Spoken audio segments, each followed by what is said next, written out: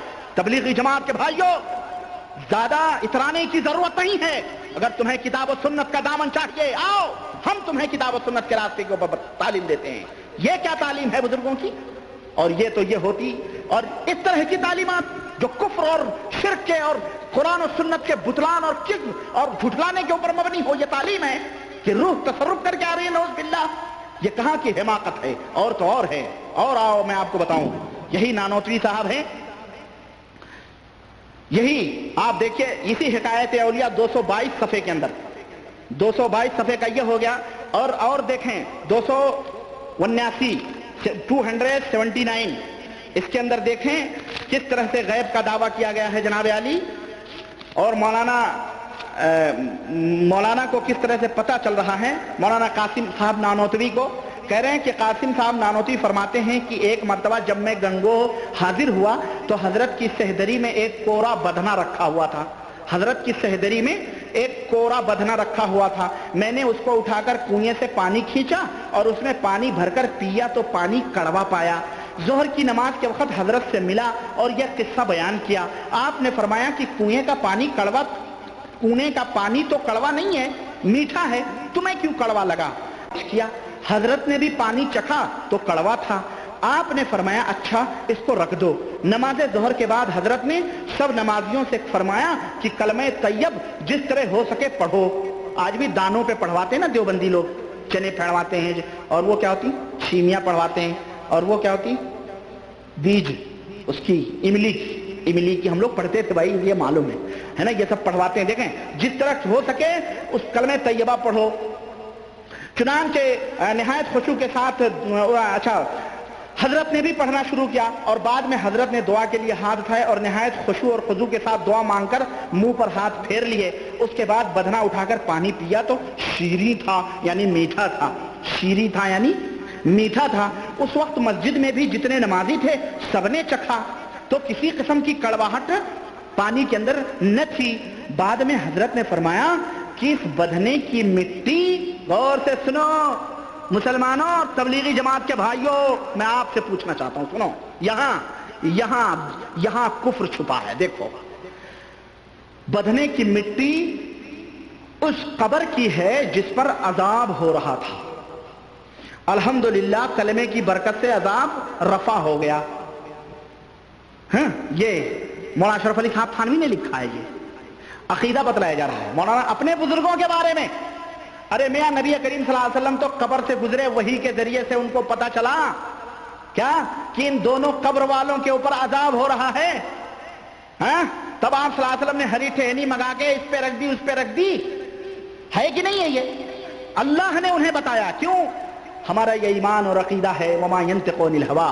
ہمارا نبی اپنی زبان سے کوئی اپنی نفس سے کوئی بات نہیں کہتا، جو کہتا ہے وہ اللہ کی طرف سے وہی ہوتی ہے.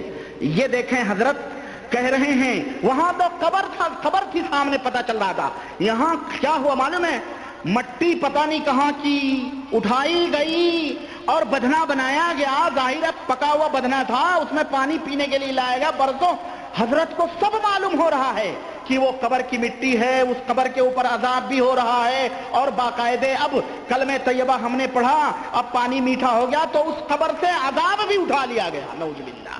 یعنی مٹی کی تاثیر کوئی لاسلکی تار تھا کیا اس قبر کے والے سے، وہ مٹی کے بدنے سے لگا ہوا تھا کہ حضرت کو سب معلوم ہو رہا ہے؟ یہ کیا ہے؟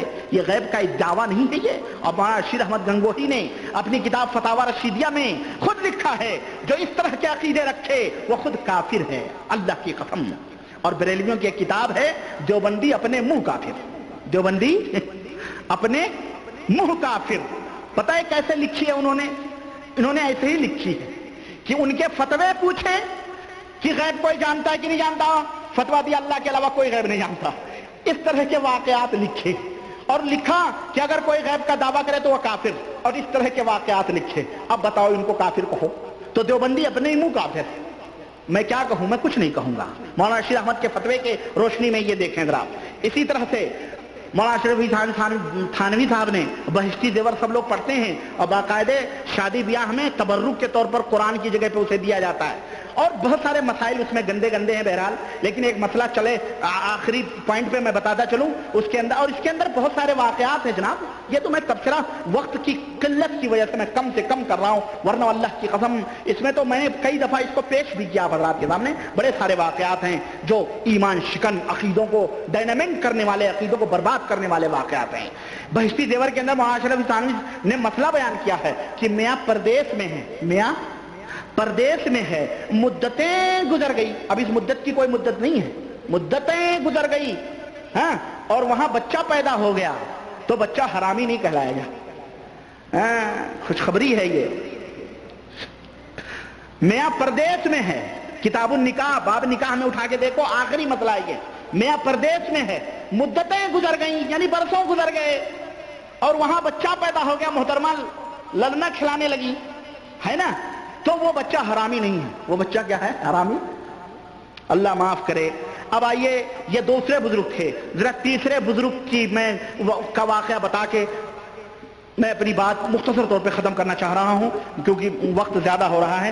تیسرے بزرگ ہیں یہ مولانا رشید احمد صاحب گنگوہی، جن کا ابھی میں نے فتویٰ نقل کیا ہے فتاوی رشیدیہ میں کے حوالے سے. یہ دعویٰ نبوت کا کس طرح سے کر رہے ہیں. یہ دیکھو اس طرح سے ان کو الوہیت کے درجے پہ رکھا گیا. مولانا اشرف علی صاحب تھانوی کے ایمان اور عقیدے اور تعلیمات جو تھے وہ میں نے آپ کے سامنے بتائے. اب آئیے ذرا ان کا سنیں رشید احمد صاحب گنگوہی کا. یہ مولانا رشید احمد صاحب گنگوہی کہہ رہے ہیں، کیا کہہ رہے ہیں؟ سن لو، حق وہی ہے جو رشید احمد کی زبان سے نکلتا ہے اور بقسم کہتا ہوں، یعنی قسم کھا کر کہتا ہوں کہ میں کچھ نہیں ہوں مگر اس زمانے میں ہدایت اور نجات موقوف ہے میری اتباع پر. نستغفر اللہ. آج تک امت دلیل حوالہ تذکرۃ الرشید جلد 2 صفحہ نمبر 17. آج تک ہم یہ سمجھتے رہے کہ اللہ وحدہ لا شریک نے قرآن میں فرمایا ہے ان تطیعوہ تہتدوا، اے لوگو اگر میرے نبی کی اتباع کرو گے ہدایت پا جاؤ گے. یعنی ہدایت موقوف ہے نبی کی پیروی پر. ہم نے یہ آج تک قرآن میں پڑھا قل ان کنتم تحبون اللہ فاتبعونی یحببکم اللہ، میرے نبی کی اتباع کرو اللہ کے محبوب بندے بن جاؤ گے. ویغفر لکم ذنوبکم، اللہ تمہارے گناہوں کو بھی معاف فرما دے گا، تمہیں جنت الفردوس میں جگہ دے دے گا. آج تک ہم پڑھتے آ رہے ہیں، یہ ہم وہابیوں کا عقیدہ ہے. اور ذرا ان تبلیغی جماعت کے لوگوں کا عقیدہ ملاحظہ فرمائیں، ان کے اماموں کا، کہ ہدایت اور نجات موقوف ہے کس کے اوپر؟ مولانا رشید احمد صاحب گنگوہی کی اتباع پر. میں پوچھنا چاہتا ہوں کہ نبوت کی نشانی اللہ نے بتلائی ہے کہ ہدایت اور نجات موقوف اور رسول کی اتباع پر. کیا یہ رسالت کے اوپر ڈاکہ ڈالنا نہیں ہے؟ کیا یہ رسالت کے منصب کی طرف پیش قدمی نہیں ہے؟ اگر مرزا غلام احمد قادیانی نبی کریم کو آخری نبی مانتے ہوئے بھی نبوت کا دعویٰ کرے اور کہے میں نبی نہیں ہوں بلکہ میں ایک بروز ہوں، یعنی نبوت ظاہری نبی ہوں، میں ظاہر ہوا ہوں عیسیٰ مسیح کی شکل میں، وہ بھی نبوت کا دعویٰ مکمل طور پہ نہیں کر رہا ہے، تو پورا دارالفتہ سے بمبارڈ ہو رہا ہے کفر کا. اور رشید احمد صاحب گنگوہی کے اوپر کہاں سے بمبارڈ کرو گے؟ ہم تو نہیں کرتے، ہم نہیں کرتے، فیصلہ عوام پہ چھوڑتے ہیں. تم خود سوچو، تم خود سمجھو کہ یہ نبوت کی طرف پیش قدمی نہیں ہے تو کیا ہے. اور میں آپ کو یہ بھی بتاؤں کہ علماء جو ہوتے ہیں وہ رسول کے نائب ہوتے ہیں، وہ اپنی طرف لوگوں کو دعوت نہیں دیتے. نائب کا کام یہ ہے کہ وہ نبی رحمت صلی اللہ علیہ وسلم کی طرف لوگوں کو دعوت دے کہ لوگوں اپنے نبی کی اتباع کرو. میں سوچتا ہوں تو حیرت میں پڑ جاتا ہوں کہ یہ تبلیغی جماعت کے تین عظیم رہنما، تین مقتدر پیشوا جنہوں نے نبوت کی طرف پیش قدمی کی ہے، کہیں ایسا تو نہیں کہ یہ جماعت اسی لیے تیار کی جا رہی ہے کہ کل ایک دن آئے گا کہ ہم سب کے لیے نبوت کا اعلان کریں گے، لیکن انشاءاللہ تبارک و تعالی وہ سورج کبھی نہیں نکل سکتا ہے، تمہارے یہ خواب کبھی شرمندہ تعبیر نہیں ہوں گے. ہم جیسے لوگ اگر موجود رہے کتاب و سنت کے تو ہم تمہیں بھانڈا پھوڑیں گے، چوراہوں پر ننگا کریں گے، اور تم نبوت کے چکروں میں پڑھ کے اپنے علماء کو کیا بتلانا چاہتے ہو؟ عوام کے سامنے یہ بتلانا چاہتے ہو یہ دیوبند کی عظیم ہستیاں ہیں، ان کے پیچھے چلتے رہو. میرے دیوبندی بھائیوں، میرے تبلیغی بھائیوں، سوچو اور غور کرو یہ کیا تعلیمات ہیں جو دی جا رہی ہیں کتابوں کے اندر، اور یہ کس طرح سے منصب رسالت کی طرف قدم بڑھائے جا رہے ہیں. اور یہی رشید احمد گنگوہی ہیں، آخری بات کہہ رہا ہوں میں، یہی رشید احمد گنگوہی صاحب ہیں. ان سے کسی نے پوچھا وما ارسلناک الا رحمتا للعالمین، اے میرے نبی میں نے آپ کو رحمت للعالمین بنا کر کے بھیجا ہے. اس کی تفسیر پوچھی گئی کہ کیا یہ رحمت للعالمین یہ صرف اللہ کے نبی کے لیے خاص ہے یا کسی اور کے لیے ہے؟ تو مولانا نے جواب دیا کہ رحمت للعالمین یہ صفت خاصہ رسول اللہ کی نہیں ہے، یعنی یہ خاص صفت رسول اللہ صلی اللہ علیہ وسلم کی نہیں ہے.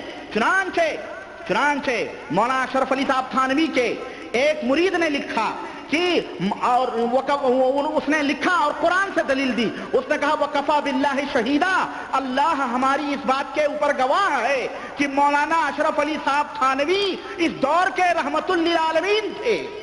نعوذ باللہ. اور یہی نہیں، مولانا رشید احمد صاحب گنگوہی اتنی بڑی گستاخی کر رہے ہیں، وہ کر رہے ہیں کہ جب حاجی امداد اللہ مہاجر مکی کا انتقال ہو گیا تو گنگوہی صاحب بار بار فرماتے تھے ہائے رحمت للعالمین، ہائے رحمت للعالمین، ہائے رحمت للعالمین. اشرف السوانح جلد 2 صفحہ 153. میرے عزیز یہ سنسنی خیز عبارت اور یہ ایمان شکن ایمان اور عقیدے، میں کہنا چاہتا ہوں کہ یہ امت محمدیہ صلی اللہ علیہ وسلم جو اپنے نبی سے جذباتی طور پر اور عقل اور ہوش و خرد کے اندر رہ کر کے عشق اور محبت کرتی ہے، یہ امت اب رہتی دنیا تک اور قیامت کی صبح تک ایک رحمت للعالمین کے علاوہ دوسرا رحمت للعالمین کبھی گوارا کر سکتی؟ ہرگز نہیں گوارا کر سکتی ہے. تم اپنے علماء کو، اپنے پیروں کو رحمت للعالمین کہو، اپنے پیروں کو تم الوہیت کے مقام پر رکھو، اپنے مرشدوں کو اور اپنے علماء کو غیبدہ ثابت کرو اور سب کچھ کرو. تم تمہیں مبارک ہو اے میرے تبلیغی جماعت کے بھائیوں. ہم آپ کو یہ بتلانا چاہتے ہیں کہ یہ ایمان شکن عقیدے موجود ہیں تبلیغی جماعت کے رہبر اور ان کے پیشوا اور اماموں کے اندر. اب اس کے بعد بھی اگر تم نہ سدھرے، اس کے بعد بھی اگر تم نے اپنے ایمان اور عقیدے درست نہ کیے اور یہ حقیقتیں کھل جانے کے باوجود بھی تم نے توبہ نہ کیا، تو میں تم سے یہ کہنا چاہوں گا اور اس کے علاوہ بھی میں انشاءاللہ تبارک و تعالی مزید واقعات اور ایمان شکن عقیدے اب میں آ رہا ہوں ان کتابوں کے اوپر جو فضائل اعمال، فضائل قرآن، فضائل صدقات، فضائل خیر و برکات، فضائل حج، فضائل درود، فضائل ذکر میں ایمان شکن عقیدہ بیان کیے گئے ہیں، وہ میں انشاءاللہ تعالی وہ آؤں گا. لیکن میرا مقصد یہ تھا کہ میں آپ کے سامنے تبلیغی جماعت کی ایک ابتدا سے لے کر انتہا تک ایک تاریخ رکھ دوں، حقیقت رکھ دوں، تاکہ آپ کے سامنے ایک کھلا ہوا آئینہ آ جائے کہ کہاں سے یہ شروع ہوئے اور کہاں تک پہنچے. اب اس کے بعد میں یہ فضائل اعمال وغیرہ ہم ان کا پوسٹ مارٹم کریں گے. میں اپنے تبلیغی جماعت کے بھائیوں سے صرف یہ کہنا چاہ رہا ہوں کہ میرے عزیزوں، میرے بھائیوں، شخصیت پرستی سے توبہ کرو. اور اگر تمہیں شخصیت چاہیے تو اس شخصیت کی اتباع اور پیروی کرو جس شخصیت کے بارے میں اللہ نے فرمایا وما آتاکم الرسول فخذوہ وما نہاکم عنہ فانتہوا. رسول جس بات کا تمہیں حکم دے اس کو لے لو اور جس بات سے تمہیں روکے اس سے رک جاؤ، ورنہ جس راہ کے اوپر تم جا رہے ہو اللہ کی قسم وہ تمہیں جہنم میں لے جانے والی راہ ہے. وہ کتاب و سنت والی راہ نہیں ہے، وہ گمراہیت کی راہ ہے، وہ دلدل ہے جس میں تم اگر پھنسو گے تو تم ڈوب جاؤ گے، ختم ہو جاؤ گے اور تمہارا ٹھکانہ جہنم ہوگا. آؤ کتاب و سنت کی طرف، آؤ قرآن اور حدیث کی طرف، اللہ اور اس کے رسول کے فرمودات کی طرف. اللہ تعالیٰ سے دعا ہے کہ اللہ تعالیٰ ہمیں اور آپ کو کتاب و سنت پہ چلنے کی توفیق عطا فرمائے اور ہم سب کو قرآن و سنت پہ چلنے کی توفیق عطا فرمائے اور اپنے نبی سے محبت کرنے کی توفیق عطا فرمائے. آمین یا رب العالمین. وصلی اللہ علی نبینا محمد وعلی آلہ وصحبہ اجمعین. والسلام علیکم ورحمۃ اللہ.